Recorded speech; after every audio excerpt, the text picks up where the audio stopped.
Good evening. I'm Natalie Nightingale. Tonight, follow me as we wander through an ancient woodland with a majestic ruler of the river. First, let's relax our minds and take a few deep breaths. Slowly in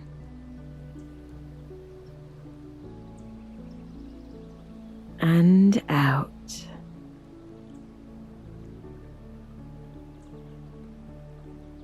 In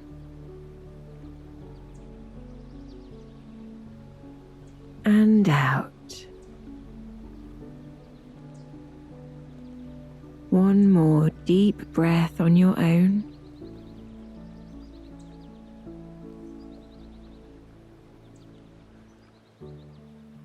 Now, let's begin. It started with an old box of books. My parents dropped it off to me during one of their visits. A relic from the idyllic youth I had spent under their roof. As I opened it, the smell of aged paper hit my nostrils as it curled up from the battered spines. Memories flooding back as I recalled the places I had purchased each book, the times I had pored over their words. For that evening's entertainment, I settled on an antiquated copy of Greek myths and legends, somebody else's name, and the date 1989 etched in pencil inside the front cover. I dove headfirst into the Olympian world. That night, I dreamt of war and shipwrecks, of love and devastating loss, of folly and deception, and of a bird that nested by the water's stormy edge while the gods calmed the seas during her brooding. This was the Halcyon bird, now better known as the kingfisher. The next morning, I woke before the sun, my mind swirling with blue and gold. I had only seen kingfishers in glimpsing moments, flashes of navy moving so quickly that I barely had time to register them before they were gone, and I was left with nothing but a knot of disappointment in my stomach. But I had awoken wanting more, so spurred on by the enchantment of the Greek myth, I gathered my things and headed straight to a nearby estuary, with only one thing on my mind, wanting to have my own fabled moment with the species. The Helford Estuary is an ancient woodland made up of sessile oak trees which surround a beautiful river. This river has an exciting history. Water that was once sailed by great ships. Romans sending traded Cornish tin away to Europe, or Tudor smugglers arriving in the dead of night with their French rum and lace, trying to evade the excise men. These days the river is more familiar with the pleasure boaters, telling stories of Daphne du Maurier or oystermen hauling their seaweed-laden dredges up, hoping that the native shellfish haven't lost their ongoing war against the invading Pacifics. But it also attracts an array of bird enthusiasts due to the biodiversity the area provides. And that day, I was one of them. Reaching the water's edge, I scooted myself down a muddy ledge and found a quiet spot to nestle into.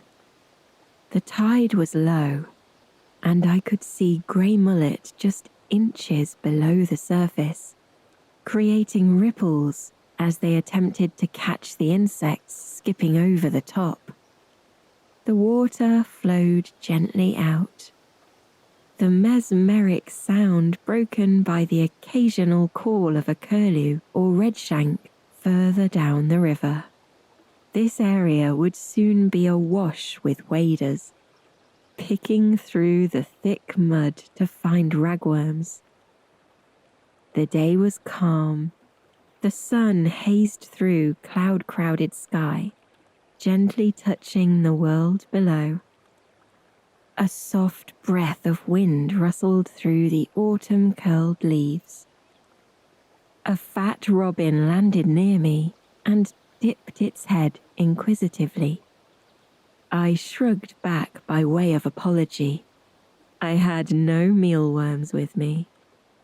After a couple of hours of waiting and several debates about just 5 more minutes, out of the corner of my eye, I caught a flash of blue through the hues of orange and brown, and involuntarily sucked in my breath as the sound of my heart thudded in my ears. I waited for a split second before adjusting my position. There, through a tangle of branches, on a piece of stark grey wood, sat a kingfisher, its iridescent back toward me. It watched the water's surface, looking at the stickleback or minnows below.